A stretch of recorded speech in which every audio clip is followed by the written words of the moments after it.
Welcome to The Best of Our Knowledge, a program focused on education, learning, and research. On this episode, we'll listen to a sound poem that includes testimony from residents of Hudson, New York, about the rapidly changing city. The poem was produced as part of a public mural project featuring young public school students.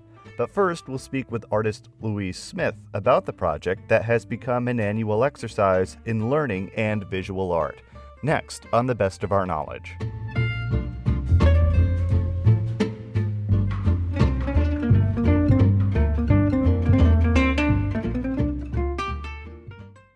You're listening to The Best of Our Knowledge. I'm your host, Lucas Willard. The Hudson Mural Project in Hudson, New York is entering its third year.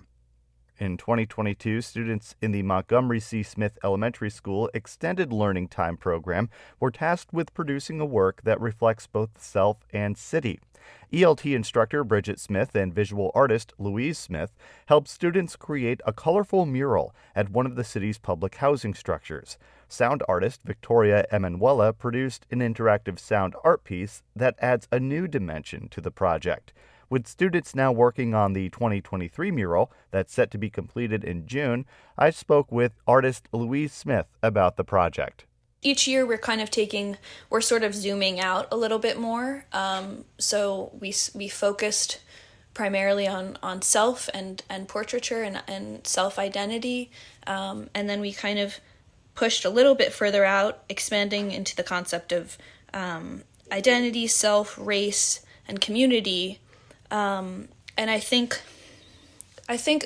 we will continue sort of to kind of like follow those sort of arches. And honestly, this year we've had 2 sessions so far, which have been much more sort of introductory, getting to know each other and developing sort of a level of trust with the students. And I think we just kind of we're going to do some blind eye drawings today and sort of like warm up exercises, and just sort of see where they are at.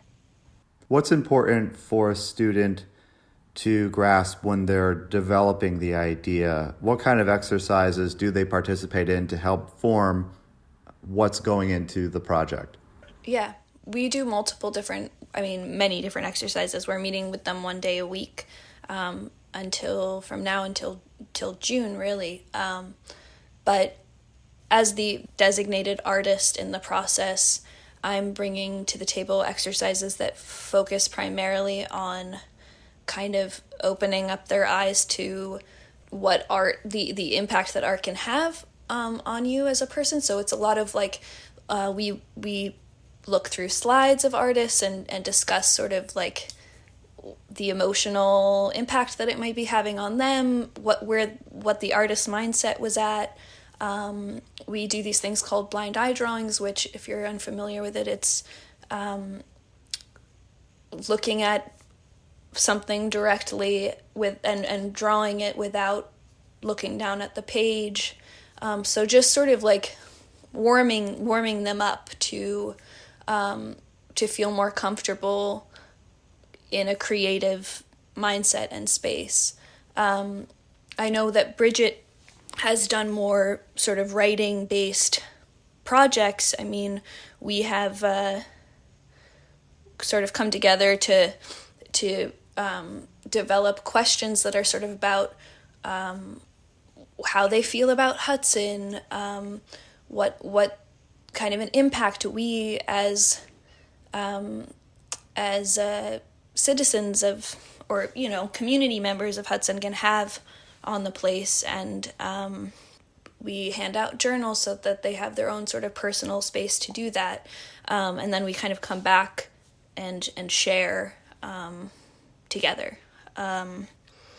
From my perspective, I'm sort of more focused on just trying to get them to feel comfortable creating, and the idea that we're all different and have our own styles and ways of expressing ourselves. Bridget's much more, I would say, on the sort of the other side of that. And then we kind of come together. The students are also involved in installing the mural. In addition to designing it, they're displaying their artwork in a public place. As you've gone through that process, what do you think the students actually gain from applying their art in a space that's outside of a classroom?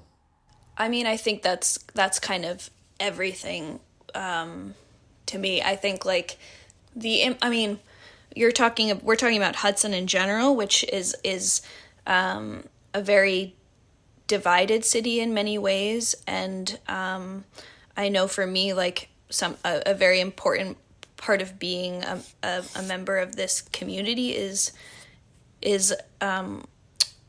finding ways in which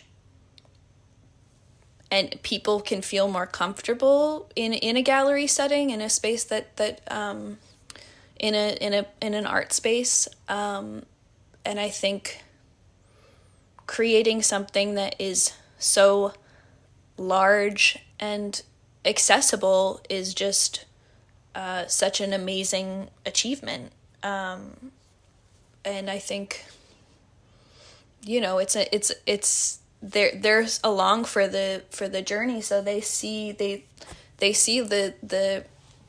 the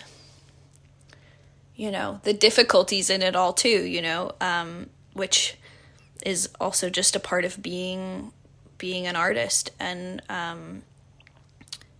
they schlepping down to the mural for an hour or half an hour one day a week was like, and we really had to get it done, was a challenge, but I think was also a really important part of it. And I think they instantly could see, there's a comfort in being in your neighborhood, or around people that or community members popping by to see what you're working on, and just sort of a recognition. Yeah, just a recognition of impact, and seeing how when we all sort of can come together to create something, that it really can matter to a lot of people. In working on this project over the last few years, what's something that's really surprised you, either with going through the developing process, the installation, or just something from working with the kids themselves? I am incredibly impressed at how open and comfortable these kids are at discussing things that I have a hard time talking about with people my own age or people older than me. I think they're incredibly smart and have experienced a lot, and I feel a lot more hopeful about the future as I spend time with them. I think that there's just it's amazing to just see how creating a safe space for conversation and openness, and being able to laugh together and feel that they can sort of come as they are, just how much can be gained from that. And I think a lot of that comes out in the sound work too. That was completed by your partner on the project, Victoria Emanuela, and there were what I thought some surprisingly stark answers from the kids, and these are, elementary school age children who are, answering questions, and it's being assembled into a piece. How do you think that third component of it? There's sort of the writing of the development, there's the visual art, and then there's this interactive audio element of it. How do you think that adds to the project? It's a more immersive experience, first of all. There's an extra level of personal engagement and sort of storytelling, and yeah, I think it's sort of, it expands what, the mural, there's sort of limits to the visual of it that the students maybe feel deeply connected to, but somebody else that's sort of passing by it can can take away what they want from it, and that's that's the beauty of it. But I think this extra audio element just sort of carries it home and has a more inclusive, diverse voice to the imagery. I think it's also something special to hear the children's voices contrasted with the adults in the community as well. It shows how differently they think, but also how clued into some of the same themes that they are. No, it's intense. There's intensity to it. I mean, I think we pretty quickly learned about the sort of difficulties that a lot of they're these kids are young, but they're very tapped in to what's happening around them, even more so than many adults that I am around. Artist Louise Smith, one of the coordinators of the Hudson Mural Project, which is now in its third year.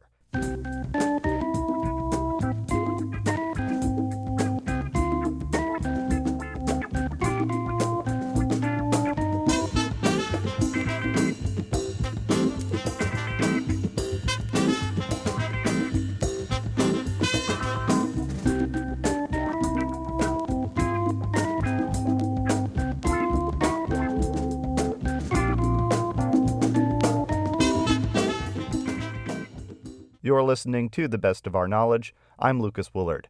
The Hudson Mural Project in 2022 included an interactive sound art piece. Visitors to the mural could scan a QR code using their smartphone to bring up an audio piece that includes the voices of city residents of all ages. The residents heard in the piece were asked 3 questions. Why do you like living in Hudson? What is something you hope for Hudson's future? How can people in the community come together to achieve this? Their answers were combined by producer and sound artist Victoria Emanuela, which we will hear now.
I love you. I trust you, and I love you, and I love you, okay?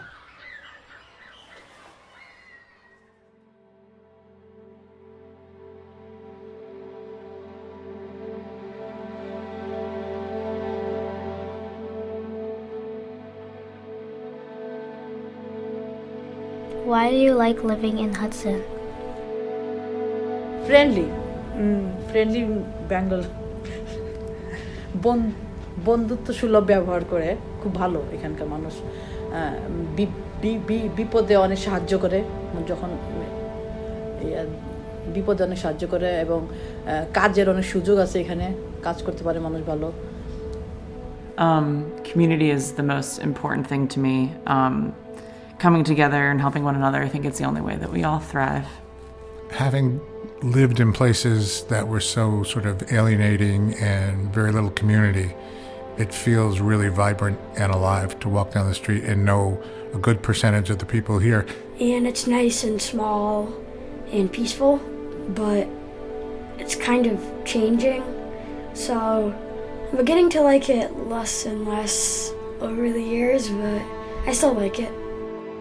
I don't. I was born and raised in Hudson. And Hudson, growing up, you knew everybody. Your whole neighborhood was your babysitter. You didn't have to worry like you do today. It was good, safe. There's a real balance. I mean, one of the things that defines Hudson is it's in constant change, and that's rare for a city this small. All right, are we ready for Blizzard Blues? Yes! Think about your notes, think about your rhythms. Percussion, high, low, high, high, low, high, okay? If you get lost, look at me. I will help you. But I'm down for music. You like music? I love music, yeah. Alright. I got music. Hi, my name is Mac, and I like music. If you got a gift, you know you gotta use it. I like baseball, you know I like the Mets. People always hitting on the Mets because they know we are the best.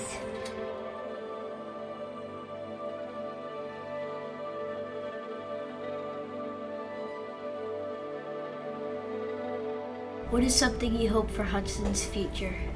Well, what I hope is that everyone can come together. The police with the community, try to change the stigma that they have.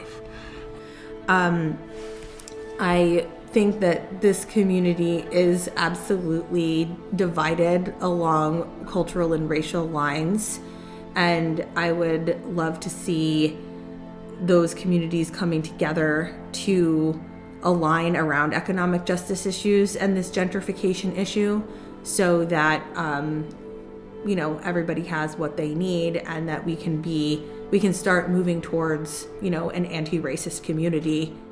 There's a lot of people here who would consider themselves to be very progressive or very liberal, whatever you want to call it. They're very different things, but that sentiment is so surface level, and it only goes as far as the lawn sign on their front yard, and it doesn't go any further than that.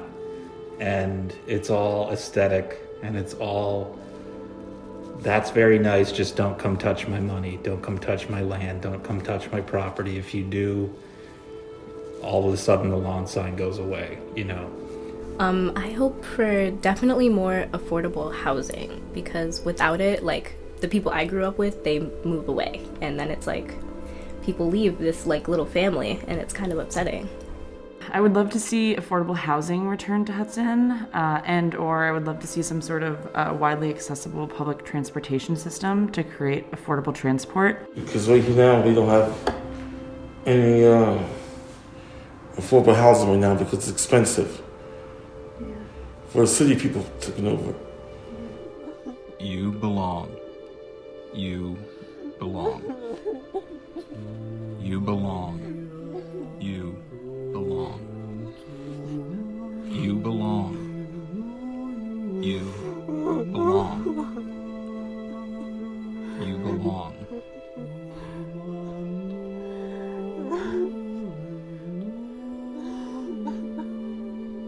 That it can be safer than it is now because there's been a lot of things that happened. Less violence. There's a lot of violence, and people a lot of people don't like each other around Hudson. I hope that people are way more peaceful than they are now, and they accept each other more. I feel like a lot of people they try almost pushing other people into making the community better, but really they're not focusing on their self and what they're trying to do, and it kind of just spreads, so it's no one is really working on their self and actually trying to achieve the goal. So maybe everyone focusing on their part and their role and kind of just doing the best that you can. I hope that as a community we're able to do more of that together, take advantage of the opportunity for multicultural and cross-cultural learning that I think is possible here. I think we have a unique opportunity to do it, and it's always great to see all the initiatives coming forward that are really focused on that. Seems like it's on everybody's minds right now. which is really encouraging. For Hudson's future, I really would like to see it become an equitable place.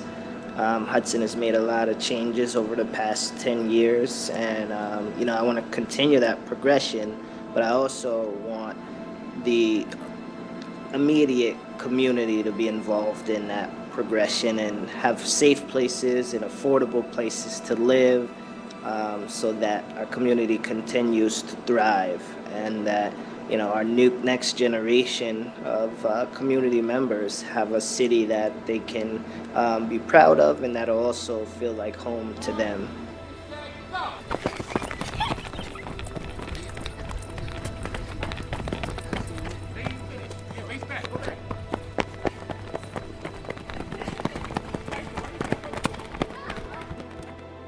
A, B, C, D, E, F, G. Go, my bears are chasing me. One is red, one is blue, one is yellow, pink on my shoe.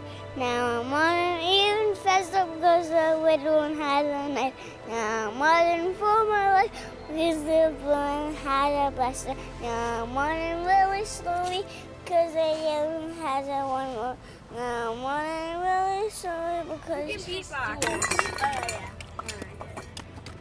That is not beatboxing, that is ASMR. Exactly! Okay, that is not beatboxing. How can the community come together in Hudson to turn all these hopes into action? Making a community as self-sustainable as possible by sharing what we have with one another, not only money, but our knowledge and our skills, also super important. One street is incredibly wealthy, and is everything on the street is owned and being renovated and being converted into something to make more money. And then one street over, everything's in decay, and everything is, in need of repair and in need of care. And that's where the people who have lived here the longest have, live. And I think a focus needs to be put back on them. The community can show up to meetings if they want to help make this happen. They can look at for initiatives that maybe other cities are doing or something that they read. They can partner with the mayor's office. My slogan is all hands on deck, meaning that, I feel like we can't do this alone. And we work better as a community, and we work smarter when our entire community is involved. Maybe we can kind of be more persistent and kind of not push each other away so much, kind of come together as a community and realize that, no, we're not all the same. No, we're not all going to have the same opinions, but that we should really try getting along and try not having that violence. If you have an issue, talk about it. Get over it. Life doesn't stop. Time keep going. Why dwell and walk around with a chip on your shoulder? There needs to be more affordable housing for everybody in the community. That would take landlords, homeowners, and people who need a place to live coming together and, practicing radical empathy and some mutual aid principles, some, sort of anti-capitalist principles to make sure that everybody has an adequate place to live. A lot of people are resistant to it. So it's also about creating an atmosphere where we all appreciate why we need more housing rather than just get stuck. Because it refers back to what I said earlier about the fact that things are constantly changing here and the city needs to grow. I mean, we're only about 6,000 people now, but, at one point in time we were 15,000 people. So there's the ability to expand rather than contract. And right now we're contracting. We've had a lot of crime lately, and I work in Albany, and rather than move to Albany, I bus it back and forth every day, which makes for a very long day, about 13 hours. But even on our bus, we kind of look out for one another. And if more people would do that, I think we would have less, less crime, more togetherness. We used, I think it's also really important to just listen and hear what different communities here need and want and try to help facilitate that. They could probably, more clubs and like marches and protests can definitely help.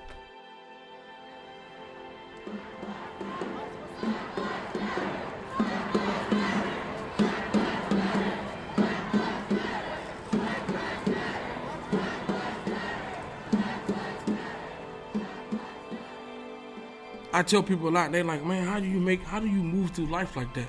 Because I think outside the box. I don't think like a statistic, because that's what the government wants you to do. They want you to think that this is what is supposed to be happening. No, that's not how I live. I think for myself. I don't need nobody thinking for me. I am ecstasy. I'm in back of your little mind. I wait on you to finish what you're doing and find my medicine dance. When my grandfather talks about Hudson when he was growing up, he always talks like he always used to go and play basketball or baseball or something with a bunch of friends down in the alleys or something like that.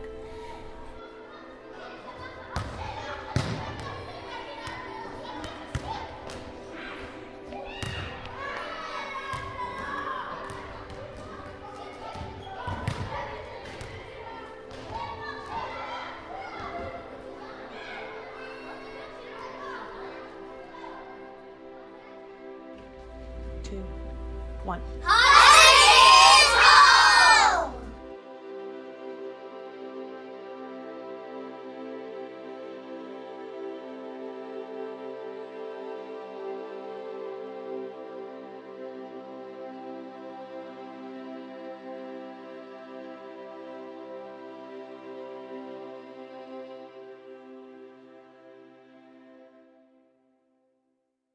That piece, featuring the residents of Hudson, New York, produced by sound artist Victoria Emanuela. The Hudson Mural Project is entering its third year, with a new project scheduled to be completed in June 2023.